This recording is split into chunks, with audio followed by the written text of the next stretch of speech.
السلام علیکم ورحمۃ اللہ وبرکاتہ۔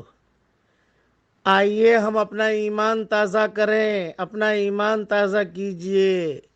حدیثوں میں آتا ہے جددو ایمانکم، اپنا ایمان تازہ کرو۔ پڑھ لیجئے میرے ساتھ دھیان سے۔ اشہد ان لا الہ الا اللہ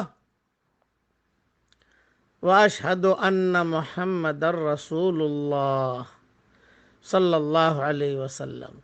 اے اللہ، اسی ایمان کے ساتھ ہمیں دنیا میں رکھنا، اسی ایمان پر ہمارا خاتمہ فرمانا، اسی ایمان کے ساتھ قبر میں رکھنا، اسی ایمان کے ساتھ حشر کے میدان میں اٹھانا، اور اسی ایمان کے ساتھ اپنی بڑی بڑی جنتوں میں، جنت الفردوس میں تو ہم سب کو داخل فرمائیو۔